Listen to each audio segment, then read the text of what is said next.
안녕하세요. 이 시간에는 출애굽기에 대해서 같이 얘기를 좀 나누겠습니다. 출애굽기의 시작에 앞서서 우리는 이스라엘 백성이 애굽으로 들어가게 된 일이 하나님으로 인하여 일어난 일이라는 것을 보게 됩니다. 이 일은 애굽의 바로가 악해서 하나님의 것을 괴롭히려고 한 일이 아니에요. 이스라엘 백성이 미련하기 때문에 일어난 일도 아닙니다. 하나님이 전 세계에 흉년이 들게 하시고 애굽이라는 강대국을 통해서 이스라엘을 먹여 살리도록 거기다가 넣으셨어요. 끌어다 넣으셨잖아요. 요셉을 거기다가 앉히시고 애굽을 살리신과 동시에 이스라엘 백성을 살리게 하셨죠. 이렇게 생각해 보세요. 아니 기왕이면 이스라엘이 전 세계를 먹여 살리시게 하면 더 좋잖아. 하나님께서 하시고자 하셨다면 이스라엘이 세계 최강 국가가 되는 게 어려운 일이 아니었겠죠. 하나님의 목적이 거기에 있지 않았기 때문에 그렇게 하지 않으신 거예요. 하나님은 이스라엘을 애굽에 넣어두십니다.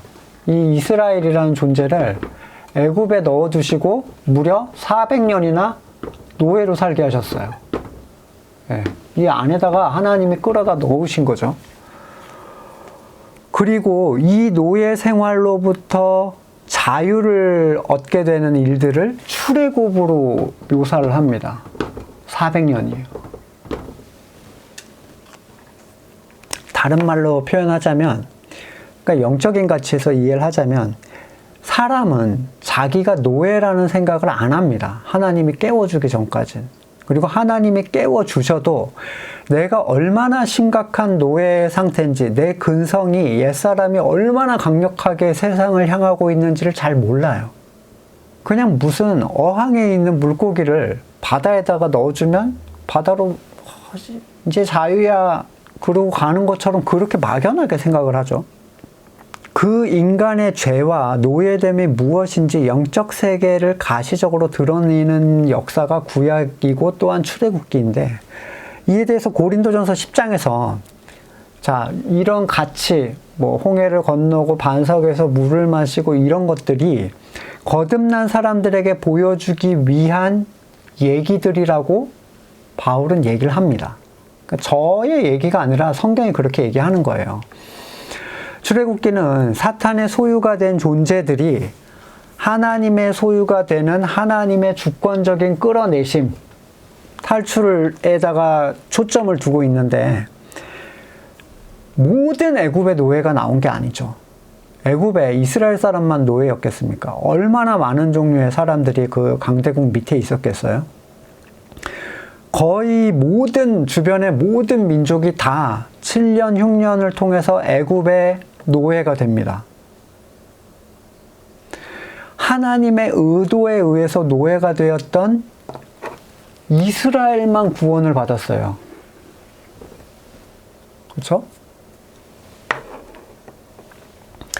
여기에서 예정의 포인트가 분명해지는데, 하나님은 애굽의 모든 족속을 해방시킨 게 아니라 본래 하나님의 것이었던 존재들을 해방하신 겁니다. 이스라엘은, 이 상황에 처해 있는 이스라엘은 이것을 알 수 없어도 지금 성경을 보는 우리는 이게 뭘 얘기하는지를 알 수 있어야죠. 궁극적으로 택하심을 입은 자들을 위한 내용이에요, 성경은. 건지심이라는 건 이미 그들이 애굽에 들어가기 전에 택하심을 받은 이스라엘 사람들이기 때문에 그들을 끌어내신 겁니다. 원래 하나님의 것이었기 때문에. 그들이 뭘 잘했기 때문에 끌어내신 게 아니고 원했기 때문에 끌어내시는 것도 아니에요. 본래 하나님의 것이었기 때문에 하나님께서 건져주시는 거예요. 그래서 구원받은 사람을 두고 주님께로 돌아간다, 돌아왔다라고 표현을 하는 거예요. 본래 하나님의 것이었다는 의미죠. 이래서 예정이라는 거예요. 하나님의 주권에 의해서 세상적으로 강하고 편하고 안전한 애굽으로부터 어리버리 끌려 나왔어요. 어디로? 광야로 끌려 나온 거죠. 근데 애굽이 이걸 좋게 보내주지 않죠. 놔주지 않으려는 애굽, 근데 이 놔주지 않으려는 마음도 하나님이 만들어내셨어요. 그쵸? 바울의 마음을 강팍하게 하셔서 붙잡아 놓게 하셨다. 왜요? 하나님이 보이시고 싶은 게 있으신 거예요. 결국에 10가지 재앙으로 나라가 망신창이가 되고 나서야 이제 보내주는데, 그리고 나서는 훈련을 시작합니다. 광야에서. 예. 여기는 어떤 곳이냐면 정신은 노예인데 신분은 자유인이에요. 그러니까 내가 노예의 정신을 가진 자유인이라는 것을 배우는 자리인 거죠. 그러니까 내가 하나님의 자녀지만 노예처럼 행동하는 하나님의 자녀야. 이걸 배우는 곳이에요. 의존할 곳이 아무것도 없는 곳에서 여기서 이제 훈련을 시키시죠. 그리고 노예 정신을 서서히 제거하셔서 40년 이 훈련이라는 게 결국에는 1세대, 그러니까 이 옛날의 모든 것들이 다 제거되는 1세대, 새롭게 광야에서 새롭게 된 존재들만이 가나안으로 들어가게 됩니다. 자, 여호수아와 갈렙이 탁월해서 들어간 게 아니에요. 앞에서도 말씀드렸지만 그들에게 은혜를 주셔서 그들이 그렇게 된 거죠.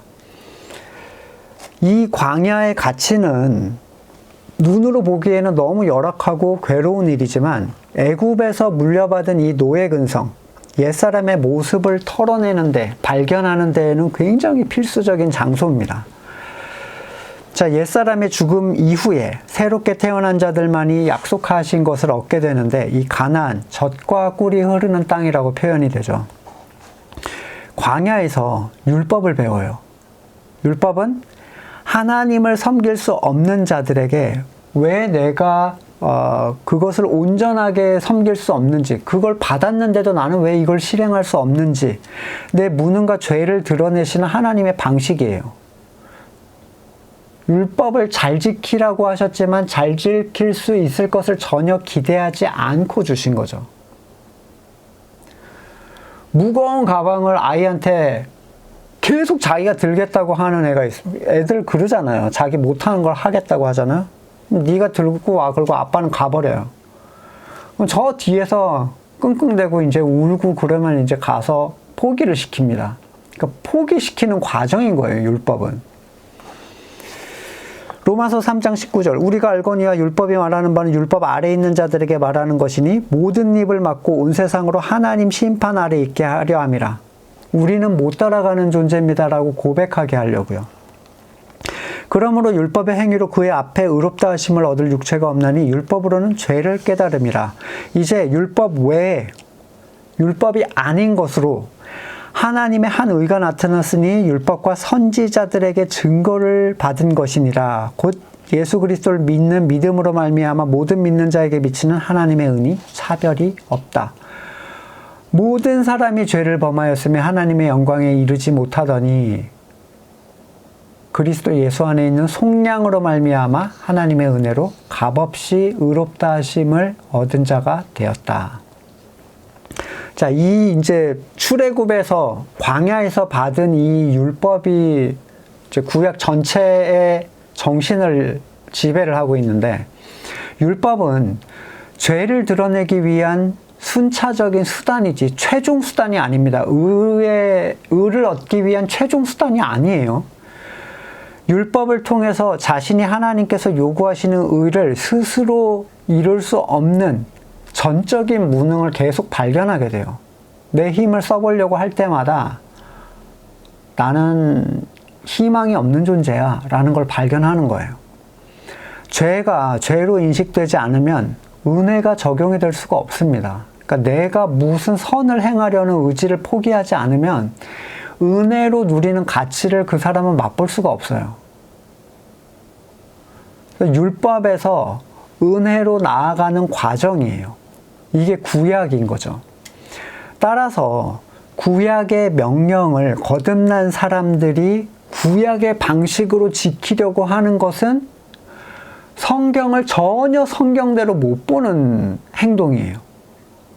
왜냐하면 옛사람의 철저한 실패를 통해서 네가 은혜라는 것을 받아야만 나의 뜻대로 행할 수 있다는 걸 보여주기 위한 장이거든요.